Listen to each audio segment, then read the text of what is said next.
Welcome to Cleantech Forward, a Foresight podcast where we explore clean tech customers, capital, and Canada's path to net zero. Tune in to learn more about Canada's most exciting clean tech startups, industry success stories, investor insights, and academic initiatives as we accelerate the growth and impact of clean tech together. This Cleantech Forward podcast is supported by Gowling WLG. A global leader in intellectual property law, Gowling WLG works alongside Canadian cleantech companies to develop IP strategies that maximize business opportunities and increase market share while protecting valuable innovation.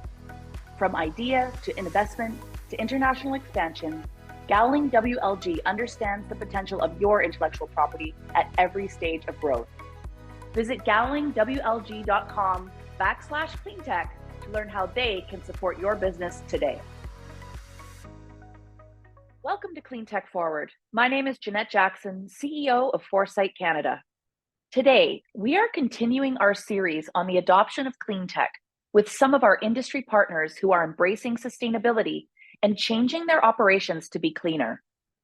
We'll find out what they look for when they are shopping for solutions that will help them achieve their emission targets, what they want to see from clean tech innovators who are pitching solutions to them, and what makes a solution stand out.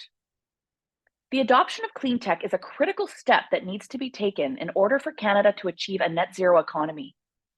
At Foresight, we facilitate partnerships and collaboration between industry and clean tech innovators through our award-winning SDG Connect Challenge platform, which drives innovation and the adoption of new technologies. To date, Foresight has run over 55 innovation challenges, which are projected to reduce almost 70 megatons of greenhouse gas emissions by 2033. On this episode, we'll be speaking with representatives from organizations who have partnered with us to find solutions to their sustainability challenges.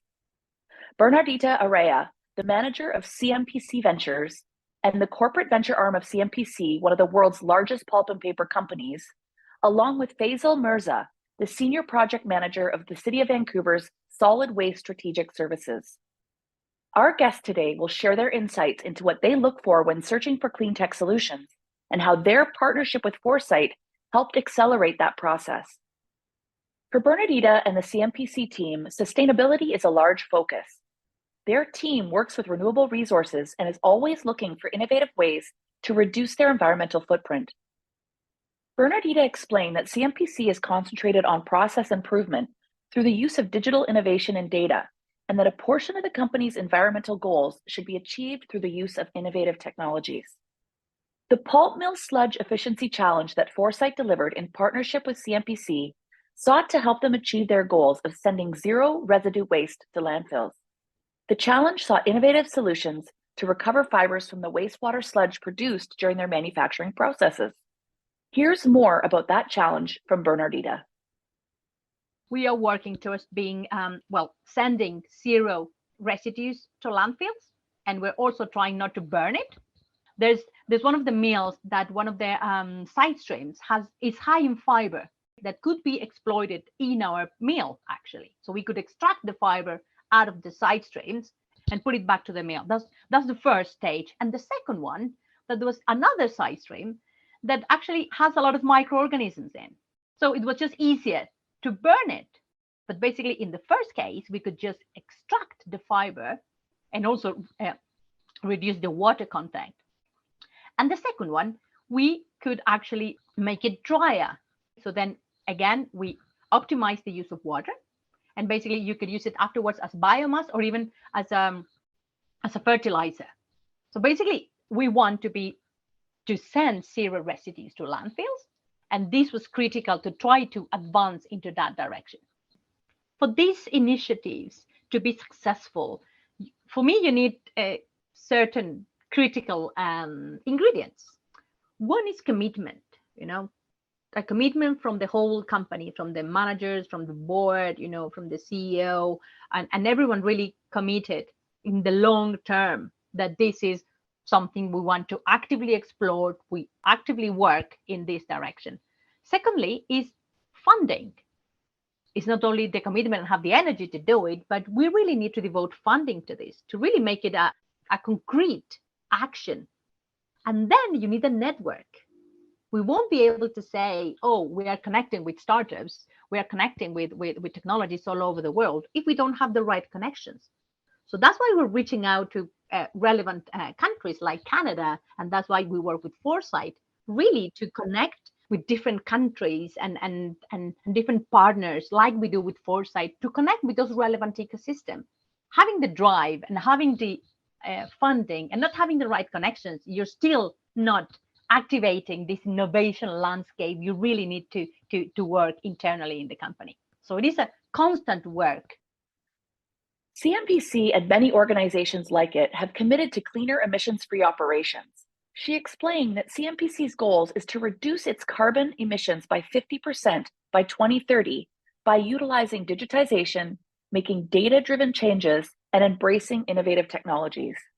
Emissions mandates like CMPC's are very important for our net zero ambitions. It's crucial that industry partners set out goals and hold themselves accountable to achieve them as well.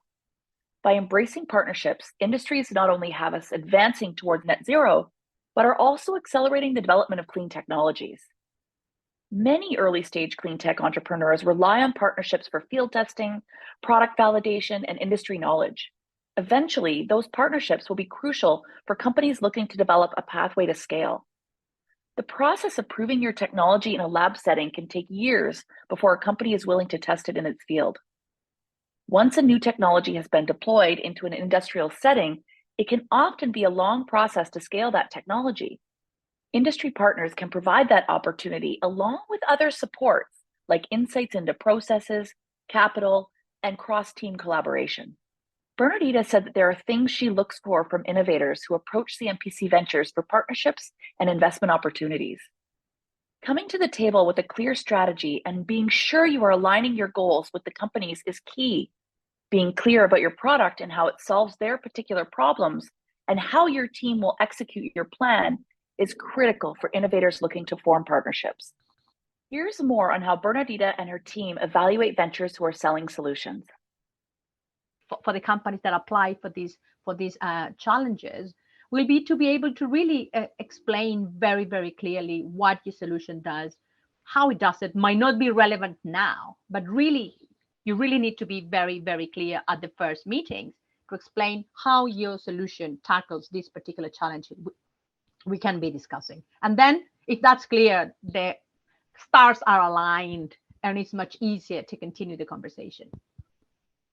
When a company comes and pitches to you, do you have a recipe for success? Are there certain aspects of their presentation or pitch or aspects to how their business is structured that you look for that could help them pitch more effectively to you? I think it will depend in terms of whether it's pitching to us for a challenge or whether it's pitching to us for investment. First, if you're coming for a challenge, again, how you can tackle this particular challenge with a very clear and simple description is super relevant. If we have to interpret what you're trying to say, it will be much more difficult to really see the exact fit with CMPC. So simple explanation and understand as much as possible about the company, as much as possible of the company, of the challenge, of the scope we are trying to address. Be very clear also about the impact. Try to bring numbers of how your solution could impact the problem we are trying to tackle.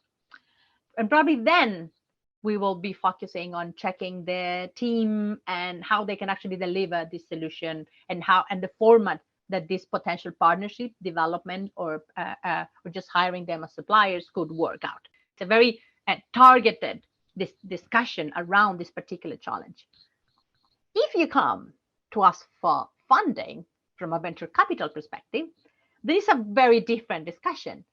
We will trust your technology or your solution does what you say is doing, but we will focus a lot more on the team, on the drive, on the vision, on where do you think this technology, this product can be in 5 years' time.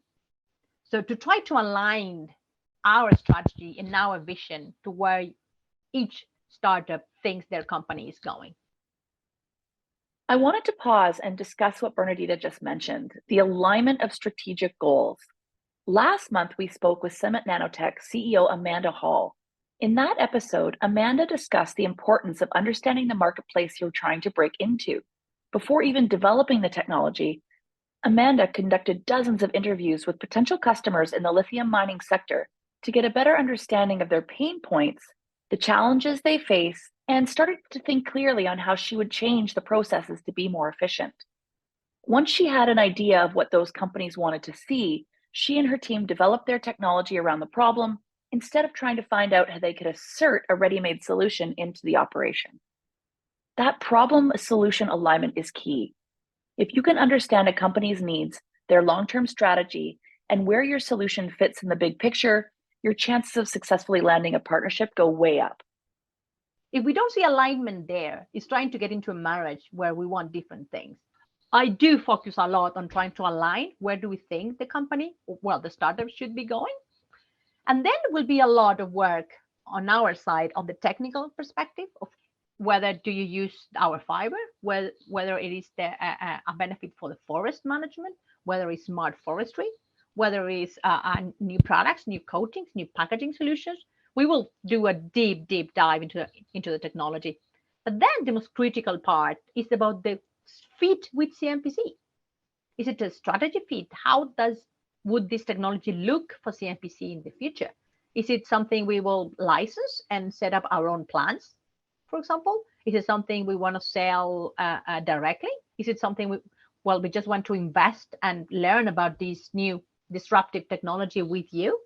So we bring a lot of people from the company to discuss these more strategic questions. So again, the team that is driving this company and these technologies will be critical, that we trust that we can work together and we can pivot if needed. In partnership with the Vancouver Economic Commission, Project Greenlight is a technology demonstration platform that connects enterprises and innovators to fast-track pilot projects and accelerate innovation.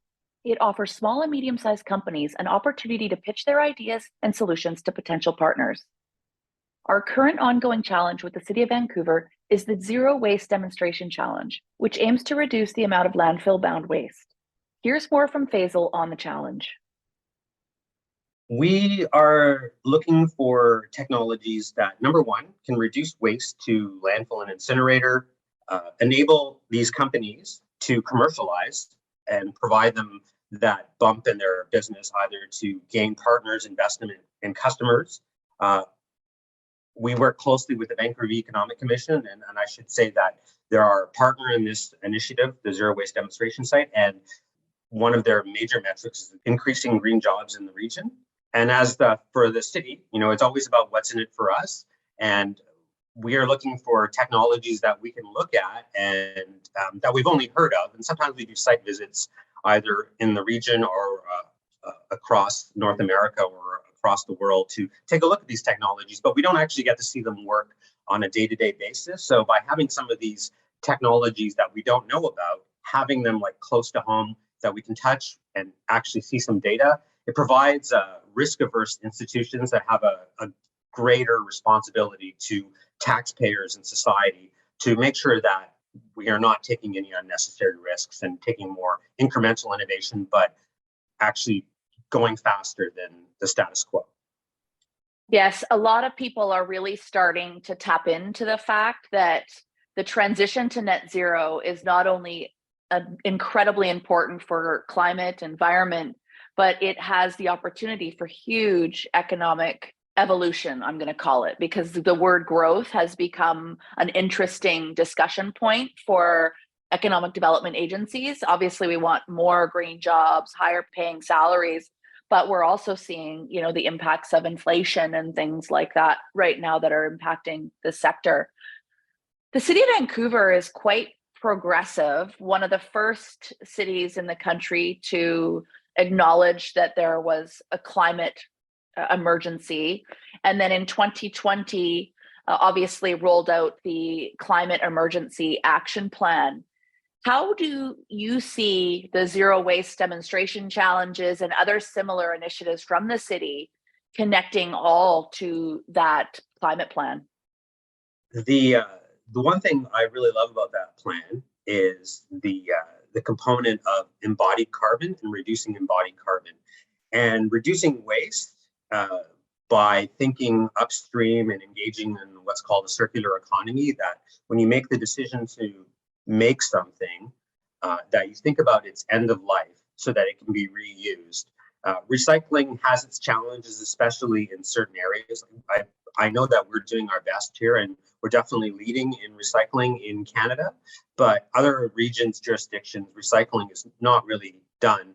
And it's a whole sort of industry that we're trying to change by thinking like upstream, like designing for disassembly, using more salvage. And those type of tactics will reduce the amount of embodied carbon that goes into materials, because it's not just about the operational where the trucks going back and forth on the highways to do construction and concrete's definitely another challenge, and the waste and embodied carbon are definitely tied together, and that's what we focus on. But I really know that my goal is, and sort of my lane right now, is to be aware of all the stuff that's happening around me, but focusing on technology and how that can solve a specific problem, because circular economy is going to take a while. So there's still a lot of volume of stuff that's just going to landfill, and getting anything out of the landfill is a win.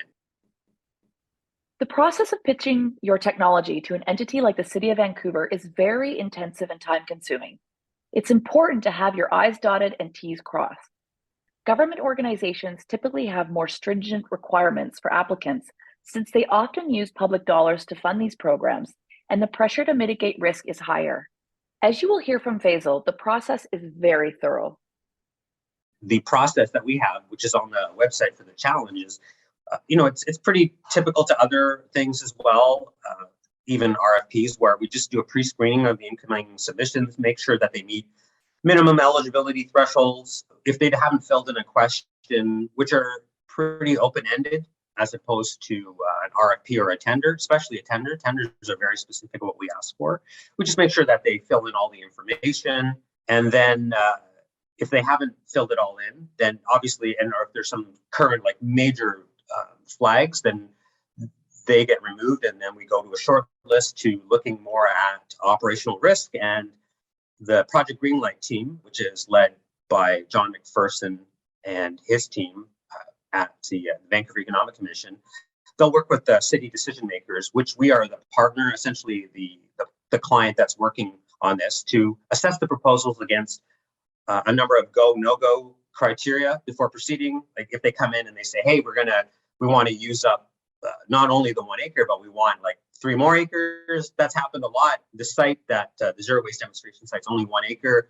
And it has limited infrastructure. But of course, we want to do something that's fiscally responsible and also doesn't require much capital up front, because you never know how this pilot's going to work.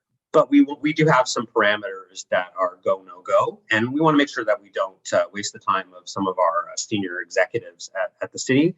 And then the second shortlisted group would then do a company pitch session to the city and the Vancouver Economic Commission and whoever else is on the evaluation team, including our Stantec, which is our engineering provider. And then there would be a detailed evaluation as the last assessment, and that combines information from the proposal along with their pitch session. And then a profile would be compiled, and then we would provide a recommendation to the city executive to say these are the companies or innovators that we want on the site. What kind of criteria do you look at when you're evaluating the business or the technology itself? At Foresight, we take a look at both the team, can they actually execute? Do they understand the business model, the finances required to bring the technology to life? And then there's a whole stream about the technology itself. How do you work through those technology readiness levels? Is the technology really suitable for those applications? So what makes a good pitch when you're comparing technology and team between all the applicants? When you're pitching to an entity such as the city, we've come from a framework of risk and mitigating risk. So we want to make sure that companies that apply to us don't come in as if they're pitching world domination, which is what we love to see. It's just that it really comes down to knowing your audience and what makes a good pitch. Of course, it's, customer knowledge, but I'm going to also say that, and it's all about people. And you get a sense of when you meet some people that if they take feedback well and they can pivot based on the information, the new information they receive, those are the ones that are going to succeed. I look at what they're doing. I also look at the management team as well, but more about just seeing if they will listen, because working with the government is a different beast. They just need to understand that we're about minimizing risk, and we definitely want to innovate, but at the same time, we want to make sure that everybody is safe and they know how to do that. But at the same time, we want to make sure that if it's not a fit for the city and they're being safe, but we know that this is a market that we need to address, we're all for giving them a go. And one thing I also have to say is that we get a lot of people coming in who've read our strategies, like the Climate Emergency Action Plan and Zero Waste 2040 and Greenest City 2020, and they're all great plans. It's just that sometimes they quote it back to us, and half their presentation will be that and defining the market and all about climate change is a problem. Don't spend time on that when you give a good pitch. Giving a good pitch is just getting down to the problem, showing that you've done research on the city specifically, and even if it's not exactly what we're looking for, to show that you've done the research and that you're willing to listen to where we're coming from. I think that's what's going to make a really great partnership. Being thorough, flexible, and focused are qualities that our partners seem to value. Being upfront and honest about where your technology really is and its capabilities are also important considerations for challenge partners. Outside of being able to clearly articulate what your technology does, how it does it, and the value proposition, being able to demonstrate that you can adapt to the needs and goals of your potential partners will go a long way. Faisal also emphasizes the importance of being able to work effectively with your partners. Being responsive to their concerns and having contingency plans in place is another area that an entity like the City of Vancouver is going to consider when evaluating a partnership. Here's more from Faisal on that. I think being honest about where you are in your technology and what you need and the challenges, I think is the most important thing, because we're trying to build trust. And obviously that comes on the city side as well. So, it's really about developing a relationship. And, with respect to partnerships, and I guess, defining a partnership, one is, if we're working on together to do some outreach or advocacy, that's more informal partnerships. And I'm more than happy to support that and ask some of my colleagues to support that. With respect to a partnership that's more where money is being exchanged, then that is something that we would have our city legal team in place, and we'd need companies to be ready to deal with that.